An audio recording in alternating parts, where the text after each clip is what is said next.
بنو قریظہ کا خاتمہ۔ اوپر گزر چکا ہے کہ حضرت صلی اللہ علیہ وآلہ وسلم نے آغاز قیام میں یہود کے ساتھ معاہدہ کیا تھا اور ان کو جان و مال اور مذہب ہر چیز میں امن و آزادی بخشی، لیکن جب قریش نے ان کو تحریض و تہدید کا خط لکھا تو وہ آمادہ بغاوت ہو گئے۔ آپ صلی اللہ علیہ وآلہ وسلم نے ان لوگوں سے تجدید معاہدہ کرنی چاہی تو بنو نذیر نے انکار کیا اور وہ جلا وطن کر دیے گئے، لیکن بنو قریظہ نے نئے سرے سے معاہدہ کر لیا، چنانچہ اس کو امن دے دیا گیا۔ صحیح مسلم میں ان واقعات کو اختصار کے ساتھ ان الفاظ میں بیان کیا ہے۔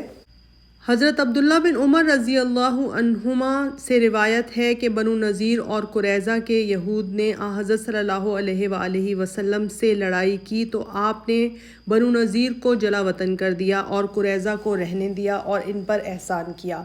بنو نذیر جب جلا وطن ہوئے تو ان کے رئیس اعظم حی بن اخطب، ابو رافع سلام ابن ابی الحقیق خیبر میں جا کر آباد ہوئے اور وہاں ریاست عام حاصل کر لی۔ جنگ احزاب انہی کی کوششوں کا نتیجہ تھی۔ قبائل عرب میں دورہ کر کے تمام ملک میں آگ لگا دی اور قریش کے ساتھ مل کر مدینے پر حملہ آور ہوئے۔ اس وقت تک قریظہ معاہدے پر قائم تھے، لیکن حی بن اخطب نے ان کو بہکا کر توڑ لیا اور ان سے معاہدہ کیا کہ خدا نخواستہ اگر قریش حملے سے دستبردار ہو کر چلے گئے تو میں خیبر چھوڑ کر یہیں آ رہوں گا۔ چنانچہ اس نے یہ عہد وفا کیا۔ قریظہ نے احزاب میں اعلانیہ شرکت کی اور شکست کھا کر ہٹ آئے تو اسلام کے سب سے بڑے دشمن حی بن اخطب کو ساتھ لائے۔ اب اس کے سوا کوئی چارہ نہ تھا کہ ان کا آخری فیصلہ کیا جائے۔ آپ صلی اللہ علیہ وآلہ وسلم نے احزاب سے فارغ ہو کر حکم دیا کہ ابھی لوگ ہتھیار نہ کھولیں اور قریظہ کی طرف بڑھیں۔ قریظہ اگر صلح و آشتی سے پیش آتے تو قابل اطمینان تصفیے کے بعد ان کو امن دیا جاتا، لیکن وہ مقابلے کا فیصلہ کر چکے تھے۔ فوج سے آگے بڑھ کر جب حضرت علی رضی اللہ عنہ ان کے قلعوں کے پاس پہنچے تو انہوں نے اعلانیہ حضرت صلی اللہ علیہ وآلہ وسلم کو نعوذ باللہ گالیاں دیں۔ غرض ان کا محاصرہ کیا گیا اور تقریباً 1 مہینہ محاصرہ رہا۔ بالآخر انہوں نے درخواست پیش کی کہ حضرت سعد بن معاذ رضی اللہ عنہ جو فیصلہ کریں ہم کو منظور ہے۔ حضرت سعد بن معاذ اور ان کا قبیلہ اوس قریظہ کا حلیف اور ہم عہد تھا۔ عرب میں یہ تعلق ہم نسبتی سے بڑھ کر تھا۔ آپ صلی اللہ علیہ وآلہ وسلم نے ان کی درخواست منظور کی۔ قرآن مجید میں جب تک کوئی خاص حکم نہیں آتا تھا آپ صلی اللہ علیہ وآلہ وسلم تورات کے احکام کی پابندی فرماتے تھے، چنانچہ اکثر مسائل مثلاً قبلہ نماز، رجم، قصاص، بالمثل وغیرہ وغیرہ میں جب تک خاص وحی نہیں آئی حضرت صلی اللہ علیہ وآلہ وسلم نے تورات ہی کی پابندی فرمائی۔ حضرت سعد رضی اللہ عنہ نے جو فیصلہ کیا یعنی یہ کہ لڑنے والے قتل کیے جائیں، عورتیں اور بچے قید ہوں، مال و اسباب غنیمت قرار دیا جائے، تورات کے مطابق تھا۔ تورات کتاب تثنیہ اصحاب 20 آیت 10 میں ہے، جب کسی شہر پر حملہ کرنے کے لیے تو جائے تو پہلے صلح کا پیغام دے، اگر وہ صلح تسلیم کر لیں اور تیرے لیے دروازے کھول دیں تو جتنے لوگ وہاں موجود ہوں سب تیرے غلام ہو جائیں گے، لیکن اگر صلح نہ کریں تو ان کا محاصرہ کر اور جب تیرا اللہ تجھ کو ان پر قبضہ دلا دے تو جس قدر مرد ہوں سب کو قتل کر دے، باقی بچے، عورتیں، جانور اور جو چیزیں شہر میں موجود ہوں سب تیرے لیے مال غنیمت ہوں گی۔ احادیث میں مذکور ہے کہ حضرت سعد رضی اللہ عنہ نے جب یہ فیصلہ کیا تو آپ صلی اللہ علیہ وآلہ وسلم نے فرمایا کہ تم نے یہ آسمانی فیصلہ کیا، یہ اسی تورات کے حکم کی طرف اشارہ تھا۔ یہودیوں کو جب یہ حکم سنایا گیا تو جو فکرے ان کی زبان سے نکلے اس سے بھی ثابت ہوتا ہے کہ وہ خود بھی اسی فیصلے کو حکم الہی کے موافق سمجھتے تھے۔ حی بن اخطب جو ان تمام فتن کا بانی تھا مقتل میں لایا گیا تو آپ صلی اللہ علیہ وآلہ وسلم کی طرف اس نے نظر اٹھا کر دیکھا اور یہ فکرے کہے، ہاں اللہ کی قسم مجھ کو اس کا افسوس نہیں کہ میں نے تیری کیوں عداوت کی، لیکن بات یہ ہے کہ جو شخص اللہ کو چھوڑ دیتا ہے اللہ بھی اس کو چھوڑ دیتا ہے۔ پھر لوگوں کی طرف مخاطب ہو کر کہا، لوگوں اللہ کے حکم کی تکمیل میں کچھ مذائقہ نہیں، یہ ایک حکم الہی تھا، یہ لکھا ہوا تھا، ایک سزا تھی جو اللہ نے بنو اسرائیل پر لکھی تھی۔ حی بن اخطب کی نسبت یہ بات خاص طور پر لحاظ رکھنے کے قابل ہے کہ جب وہ جلا وطن ہو کر خیبر جا رہا تھا تو اس نے یہ معاہدہ کیا تھا کہ حضرت صلی اللہ علیہ وآلہ وسلم کی مخالفت پر کسی کی مدد نہ دے گا۔ اس معاہدے پر اس نے خدا کو ضامن کیا تھا، لیکن احزاب میں اس نے اس معاہدے کی جس طرح تعمیل کی اس کا حال ابھی گزر چکا ہے۔ بنو قریظہ کے متعلق مخالفین اسلام نے بڑے زور کے ساتھ ظلم و بے رحمی کا اعتراض کیا ہے، لیکن واقعات حسب ذیل ہیں۔ نمبر 1، حضرت صلی اللہ علیہ وآلہ وسلم نے مدینہ میں آ کر ان کے ساتھ دوستانہ معاہدہ کیا جس میں ان کے مذہب کو پوری آزادی دی گئی اور جان و مال کی حفاظت کا اقرار کیا گیا۔ نمبر 2، بنو قریظہ رتبے میں بنو نذیر سے کم تھے، لیکن بنو نذیر کا کوئی آدمی قریظہ کے کسی آدمی کو قتل کر دیتا تو اس کو صرف آدھا خون بہا دینا پڑتا، بخلاف اس کے بنو قریظہ پورا خون بہا ادا کرتے تھے۔ آپ صلی اللہ علیہ وآلہ وسلم نے بنو قریظہ پر یہ احسان کیا کہ ان کا درجہ بنو نذیر کے برابر کر دیا۔ نمبر 3، حضرت صلی اللہ علیہ وآلہ وسلم نے بنو نذیر کی جلاوطنی کے وقت بنو قریظہ سے دوبارہ تجدید معاہدہ کی۔ نمبر 4، باوجود ان باتوں کے عہد شکنی کی اور جنگ احزاب میں شریک ہوئے۔ نمبر 5، ازواج مطہرات رضی اللہ عنہن قلعے میں حفاظت کے لیے بھیج دی گئی تھیں، ان پر حملہ کرنا چاہا۔ نمبر 6، حی بن اخطب جو بغاوت کے جرم میں جلاوطن کر دیا گیا تھا، جس نے تمام عرب کو برانگیختہ کر کے جنگ احزاب قائم کر دی تھی، اس کو اپنے ساتھ لائے جو آتش جنگ کے اشتعال کا دی بادشاہ تھا۔ ان حالات کے ساتھ بنو قریظہ کے ساتھ اور کیا سلوک کیا جا سکتا تھا؟ یہ بھی ملحوظ رکھنا چاہیے کہ عرب میں مخالفت کا معاہدہ اخوت حقیقی کے برابر تھا۔ بنو قریظہ انصار کے حلیف تھے اور اسی بنا پر تمام انصار یعنی اوس نے ان کی نہایت الحاح کے ساتھ سفارش کی۔ حضرت سعد بن معاذ اوس کے سردار تھے اور دراصل معاہدے کے وہی ذمہ دار تھے۔ وہ سخت کشمکش میں تھے۔ ان کے حلیفوں کی موت و حیات کا مسئلہ تھا جن کی حمایت پر کل انصار مصر تھے، لیکن حضرت سعد بن معاذ اس فیصلے کے سوا اور کیا کر سکتے تھے؟ مقتولین کی تعداد دیگر ارباب سیر نے 600 سے زائد بیان کی ہے، لیکن صحاح میں 400 ہے۔ ان میں صرف ایک عورت تھی اور وہ اس قصاص میں ماری گئی تھی کہ اس نے قلعے پر سے ایک پتھر گرا کر ایک مسلمان خلاد کو قتل کر دیا تھا۔ اس عورت نے جس جرأت اور دلیری سے جان دی، سنن ابو داؤد میں حسب ذیل حیرت انگیز طریقے سے مذکور ہے۔ اس کو معلوم ہو چکا تھا کہ مقتولین کی فہرست میں اس کا نام بھی ہے۔ قتل گاہ میں مجرم آتے اور عدم کو روانہ ہوتے جاتے تھے، ایک ایک کا نام پکارا جا رہا تھا اور یہ ہوش ربا صدا بار بار اس کے کانوں میں آتی تھی، لیکن وہ بے تکلف حضرت عائشہ رضی اللہ عنہا سے باتیں کرتی جاتی اور بات بات پر ہنستی جاتی تھی۔ دفعتاً قاتل نے اس کا نام پکارا، وہ بے تکلف اٹھ کھڑی ہوئی۔ حضرت عائشہ نے پوچھا کہاں؟ بولی میں نے ایک جرم کیا تھا، اس کی سزا اٹھانے جاتی ہوں۔ خوشی خوشی قتل گاہ میں آئی اور تلوار کے نیچے سر رکھ دیا۔ حضرت عائشہ رضی اللہ عنہا جب اس واقعے کو بیان کرتی تھیں تو نہایت حیرت کے لہجے میں بیان کرتی تھیں۔ ریحانہ کا غلط واقعہ۔ متعدد ارباب سیر نے لکھا ہے کہ حضرت صلی اللہ علیہ وآلہ وسلم نے قریظہ کے قیدیوں میں سے ایک یہودی عورت جس کا نام ریحانہ تھا، اس کی نسبت حکم دیا کہ الگ کر لی جائے اور پھر چند روز کے بعد اس کو اپنے حرم میں داخل کر لیا۔ چنانچہ جن مورخین نے لکھا ہے کہ حضرت صلی اللہ علیہ وآلہ وسلم لونڈیوں سے بھی متمتع ہوتے تھے، انہوں نے 2 مثالیں پیش کی ہیں، یہی ریحانہ اور دوسری ماریہ قبطیہ۔ عیسائی مورخوں نے اس واقعے کو صحیح قرار دے کر نہایت ناگوار صورت میں دکھایا ہے۔ ایک مورخ نہایت طعن آمیز الفاظ میں لکھتا ہے کہ بانی اسلام جب 700 مقتولین کی لاشوں کے تڑپنے کا تماشا دیکھ چکا تو گھر پر آ کر تفریح خاطر کے لیے، لیکن حقیقت یہ ہے کہ سرے سے یہ واقعہ ہی غلط ہے۔ ریحانہ کے حرم میں داخل ہونے کی جس قدر روایتیں ہیں سب واقدی یا ابن اسحاق سے ماخوذ ہیں، لیکن واقدی نے بتصریح بیان کیا ہے کہ آپ صلی اللہ علیہ وآلہ وسلم نے ان سے نکاح کیا تھا۔ ابن سعد نے واقدی کی جو روایت نقل کی ہے اس میں خود ریحانہ کے الفاظ یہ الفاظ نقل کیے ہیں: پھر آپ صلی اللہ علیہ وآلہ وسلم نے مجھ کو آزاد کر دیا اور مجھ سے نکاح کر لیا۔ حافظ ابن حجر نے اصابہ میں محمد بن الحسن کی تاریخ مدینہ سے جو روایت نقل کی ہے اس کے الفاظ یہ ہیں: اور ریحانہ کرزیہ جو حضرت صلی اللہ علیہ وآلہ وسلم کی زوجہ محترم تھیں اس مکان میں رہتی تھیں۔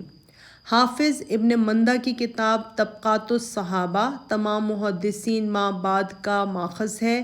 اس میں یہ الفاظ ہیں: ریحانہ کو گرفتار کیا اور پھر آزاد کر دیا تو وہ اپنے خاندان میں چلی گئیں اور وہیں پردہ نشیں ہو کر رہیں۔ حافظ ابن حجر اس عبارت کو نقل کر کے لکھتے ہیں اور یہ بڑی مفید تحقیق ہے جس سے ابن اسیر نے غفلت کی۔ حافظ ابن مندہ کی عبارت سے صاف ثابت ہوتا ہے کہ حضرت صلی اللہ علیہ وآلہ وسلم نے ان کو آزاد کر دیا اور وہ اپنے خاندان میں جا کر بیویوں کی طرح پردہ نشیں ہو کر رہیں۔ ہمارے نزدیک محقق واقعہ یہی ہے، اور اگر یہی مان لیا جائے کہ وہ حرم نبوی میں آئیں تب بھی قطعاً وہ منکوحات میں تھیں، کنیز نہ تھیں۔ حضرت زینب رضی اللہ عنہا سے نکاح 5 ہجری۔ اس سال آپ صلی اللہ علیہ وآلہ وسلم نے حضرت زینب سے نکاح کیا۔ نکاح ایک معمولی بات ہے اور اس کی تفصیل کا موقع ازواج مطہرات رضی اللہ عنہن کا عنوان ہے، لیکن اس واقعے میں ایسے حالات جمع ہو گئے جنہوں نے مخالفین کے نزدیک اس کو ایک محتم بالشان مسئلہ بنا دیا۔ عیسائی مورخوں نے اس واقعے کو نہایت آب و رنگ سے لکھا ہے اور آپ صلی اللہ علیہ وآلہ وسلم کی تنقیص و نکتہ چینی عیاذ باللہ کے لیے ان کے نزدیک اور کوئی واقعہ بکار آمد نہیں ہو سکتا۔ ہم اس واقعے کو تفصیل سے لکھتے ہیں جس سے اس نکتہ چینی کو اچھی طرح ذہن نشین کرانا مقصود ہے کہ آپ صلی اللہ علیہ وآلہ وسلم کے اخلاق و عادات پر نکتہ چینی کا موقع جو دشمنوں کو ہاتھ آتا ہے اس کا اصلی مخرج کیا ہے۔ آپ صلی اللہ علیہ وآلہ وسلم نے زید رضی اللہ عنہ کو جو آپ کے آزاد کردہ غلام تھے متنبع بنا لیا تھا۔ جب وہ سن بلوغ کو پہنچے آپ نے ان کی شادی حضرت زینب رضی اللہ عنہا سے کرنی چاہی جو آپ صلی اللہ علیہ وآلہ وسلم کی حقیقی پھپھوزاد بہن تھیں۔ ان کی ماں امیمہ عبد المطلب کی بیٹی تھیں۔ وہ غلام رہ چکے تھے اس لیے حضرت زینب رضی اللہ عنہا کو یہ نسبت گوارا نہ تھی۔ آپ صلی اللہ علیہ وآلہ وسلم نے ان کا نکاح اپنے غلام زید سے کر دینا چاہا تو انہوں نے ناپسند کیا، لیکن بالآخر آپ صلی اللہ علیہ وآلہ وسلم کی تعمیل ارشاد کے لحاظ سے راضی ہو گئیں۔ قریباً 1 سال تک حضرت زید کے نکاح میں رہیں، لیکن دونوں میں ہمیشہ شکر رنجی یعنی معمولی رنجش رہتی تھی، یہاں تک کہ زید نے آپ صلی اللہ علیہ وآلہ وسلم کی خدمت میں آ کر شکایت کی اور ان کو طلاق دینا چاہا۔ زید حضرت صلی اللہ علیہ وآلہ وسلم کی خدمت میں آئے اور عرض کی کہ زینب مجھ سے زبان درازی کرتی ہے اور میں ان کو طلاق دینا چاہتا ہوں، لیکن آپ صلی اللہ علیہ وآلہ وسلم بار بار ان کو سمجھاتے کہ طلاق نہ دیں۔ قرآن مجید میں ہے اذ تقول للذی انعم اللہ علیہ وانعمت علیہ امسک علیک زوجک واتق اللہ، سورہ احزاب۔ اور جب تم اس شخص سے جس پر اللہ نے اور تم نے احسان کیا تھا یہ کہتے تھے کہ اپنی بیوی کو نکاح میں لیے رہو اور اللہ سے خوف کرو لیکن کسی طرح صحبت برا نہ ہو سکے، اور آخر حضرت زید نے ان کو طلاق دے دی۔ حضرت زینب رضی اللہ عنہا آپ صلی اللہ علیہ وآلہ وسلم کی بہن تھیں اور آپ ہی کی تربیت میں پلی تھیں۔ آپ کے فرمانے سے انہوں نے یہ رشتہ منظور کر لیا تھا جو ان کے نزدیک ان کی خلاف شان تھا، لیکن آپ صلی اللہ علیہ وآلہ وسلم جو مساوات اسلامی قائم کرنا چاہتے تھے اس میں آزاد غلام کی کوئی تمیز نہ تھی۔ بہرحال جب وہ مطلقہ ہو گئیں تو آپ نے ان کی دلجوئی کے لیے خود ان سے نکاح کر لینا چاہا، لیکن عرب میں اس وقت تک متنبع اصلی بیٹے کے برابر سمجھا جاتا تھا، اس لیے عام لوگوں کے خیال سے آپ تعامل فرماتے تھے۔ چونکہ یہ محض جاہلیت کی رسم تھی اور اس کا مٹانا مقصود تھا اس لیے یہ آیت نازل ہوئی۔ وَتُخْفِي فِي نَفْسِكَ مَا اللَّهُ مُبْدِيهِ وَتَخْشَى النَّاسَ وَاللَّهُ أَحَقُّ أَن تَخْشَهُ، اور تم اپنے دل میں وہ بات چھپاتے ہو جس کو اللہ ظاہر کر دینے والا ہے، اور تم لوگوں سے ڈرتے ہو حالانکہ ڈرنا اللہ سے چاہیے۔ غرض آپ صلی اللہ علیہ وآلہ وسلم نے حضرت زینب رضی اللہ عنہا سے نکاح کر لیا، اور جاہلیت کی اس قدیم رسم کے متنبع اصلی بیٹے کا حکم رکھتا ہے مٹ گئی۔ اس پر منافقوں اور بدگویوں نے بہت طعنے دیے، لیکن امر حق کے اجرا میں مطاعن کا آماج گاہ بننا لازمی ہے۔ واقعے کی اصلی اور سادہ حقیقت یہ تھی، مخالفوں نے اس واقعے کو جس طرح بیان کیا ہے گو سر تا پا کذب و افطرا ہے، لیکن ہم کو تسلیم کرنا پڑتا ہے کہ انہوں نے رنگ آرائی کے لیے سیاہی ہمارے ہی ہاتھ سے مستعار لی ہے۔ تاریخ طبری میں ہے کہ ایک دفعہ آپ صلی اللہ علیہ وآلہ وسلم زید سے ملنے کے لیے ان کے گھر گئے۔ زید نہ تھے، زینب رضی اللہ عنہا کپڑے پہن رہی تھیں۔ اسی حالت میں آپ صلی اللہ علیہ وآلہ وسلم نے ان کو دیکھ لیا اور یہ الفاظ کہتے ہوئے باہر نکل آئے، سبحان اللہ العظیم، سبحان اللہ مصرف القلوب، پاک ہے اللہ برتر، پاک ہے وہ جو دلوں کو پھیر دیتا ہے۔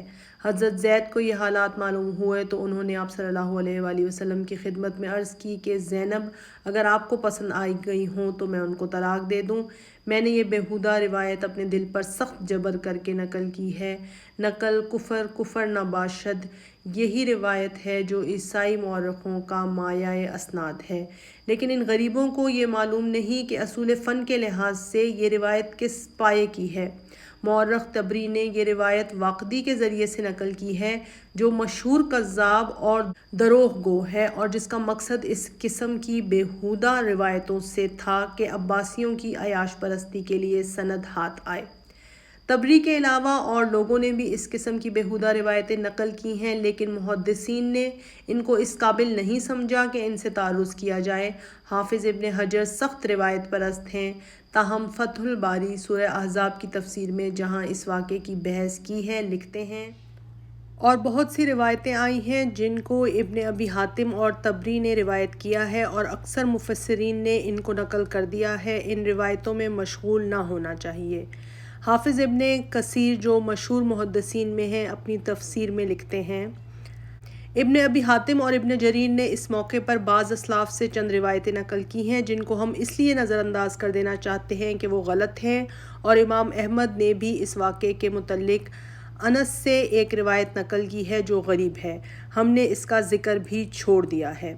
حقیقت یہ ہے کہ اس وقت منافقوں کا بہت زور تھا۔ حضرت عائشہ رضی اللہ عنہا پر لوگوں نے جو تہمت لگائی وہ بھی اسی سال کا واقعہ ہے۔ منافقین ان خبروں کو اس طرح پھیلاتے تھے کہ بچے بچے کی زبان پر چڑھ جاتی تھیں، یہاں تک کہ حضرت عائشہ رضی اللہ عنہا کی تہمت میں خود چند مسلمان بھی آلودہ ہو گئے جن کو شریعت کے موافق قذف کی سزا دی گئی۔ یہی روایتیں ہیں جو بچی کچی غیر محتاط کتابوں میں باقی رہ گئیں، لیکن وہ محدثین جن کا معیار تحقیق بلند ہے اور عدالت روایت کے حکمان مجاز ہیں، مثلا امام بخاری، امام مسلم وغیرہ، ان کے ہاں ان روایتوں کا ذکر تک نہیں آتا۔ واقعات متفرقہ 5 ہجری۔ اس سال کی تاریخ مذہبی میں سب سے اہم واقعات عورتوں کے متعلق متعدد احکام اصلاحی کا نزول ہے۔ اب تک مسلمان عورتیں عام جاہلانہ طریق سے چلتی پھرتی تھیں اور اسی قسم کے لباس و زیور پہنتی تھیں۔ اب حکم ہوا کہ شریف عورتیں گھر سے نکلیں تو ایک بڑی چادر اوڑھ کر گھونگھٹ نکال لیا کریں جس سے منہ بھی چھپ جائے، آنچل سینے پر ڈال کر چلیں، پاؤں جھٹک جھٹک کر نہ چلیں، پردے کی اوٹ سے بولیں، تصنع اور بناوٹ کی بولی نہ بولیں۔ ازواج مطہرات رضی اللہ عنہن کے لیے غیر مردوں کے سامنے آنا قطعاً ممنوع ہوا۔ منہ بولے لڑکے کی بیوی سے جاہلیت میں بیاہ ناجائز تھا۔ اس رسم کی اصلاح بھی اسی سال ہوئی۔ زنا کی سزا 100 کوڑے بھی اسی سال نازل ہوئی۔ عفیف عورتوں پر الزام لگانا جاہلیت کا ایک معمولی فعل تھا اور ان کمزوروں کے پاس اس حملے کے روکنے کے لیے کوئی قانونی سپر نہ تھی۔ اس سال حد قذف نازل ہوئی جس کی روح سے بغیر شہادت کے تنہا اتہام جرم قرار دیا گیا۔ بصورت عدم وجود شہادت لعان کا طریقہ بیان کیا گیا، یعنی زن و شوہر دونوں اپنی سچائی اور فریق ثانی کی دروغ گوئی کا بحلف اظہار کریں اور اس کے بعد ان میں تفرقہ کر دیا جائے۔ عرب میں ایک قسم کی طلاق جاری تھی جس کو زہار کہتے ہیں۔ اس سال اس قسم کی طلاق غیر مؤثر قرار دی گئی اور اس